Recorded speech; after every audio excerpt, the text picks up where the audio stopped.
রাজশাহী বিশ্ববিদ্যালয়ের সাবেক ছাত্রলীগ নেতা আব্দুল্লাহ আল মাসুদকে হত্যার সঙ্গে জড়িতদের গ্রেফতার ও দৃষ্টান্তমূলক শাস্তির দাবি করেছেন ভারতে পালিয়ে যাওয়া সাবেক প্রধানমন্ত্রী ও আওয়ামী লীগ সভাপতি শেখ হাসিনার ছেলে সজীব ওয়াজেদ জয়। সোমবার ৯ সেপ্টেম্বর নিজের ভেরিফায়েড ফেসবুক পেজে তিনি এই দাবি করে একটি পোস্ট দেন। বিদেশে থাকা শেখ হাসিনার পুত্র জয় তার স্ট্যাটাসে দাবি করে বলেন, তার এক পা কেটে নেওয়া হয়েছিল ২০১৪ সালে।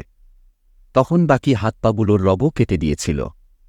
১০ বছর ধরে পঙ্গু জীবন যাপন করছিলেন আব্দুল্লাহ আল মাসুদ। মেয়ের জন্য ওষুধ আনতে রাজশাহীতে বাড়ির পাশে ফার্মেসিতে গেলে সেখানেই তাকে নির্মমভাবে হত্যা করা হয়েছে। রাজশাহী বিশ্ববিদ্যালয়ের সমন্বয়ক সালাউদ্দিন আম্মার এই হত্যার নেতৃত্ব দিয়েছেন দাবি করে জয় বলেন, আমি মাসুদের আত্মার মাগফিরাত কামনা করছি এবং অবিলম্বে ঘাতকদের গ্রেফতার ও দৃষ্টান্তমূলক শাস্তি দাবি করছি। এর আগে গত শনিবার ৭ সেপ্টেম্বর রাতে ওষুধ কিনতে বিশ্ববিদ্যালয় সংলগ্ন নগরীর বিনোদপুর এলাকায় গেলে হামলা হয় আব্দুল্লাহ আল মাসুদের উপর। গত ৫ আগস্ট ছাত্র জনতার উপর হামলার অভিযোগ রয়েছে মাসুদের বিরুদ্ধে। সেই প্রেক্ষিতেই তার উপর হামলা চালানো হয়েছে বলে জানা যায়। হামলায় তার শারীরিক অবস্থা গুরুতর দেখে সেনাবাহিনীর সহায়তায় রাজশাহী মেডিকেল কলেজ হাসপাতালে নেওয়া হয়। সেখানেই তিনি মারা যান।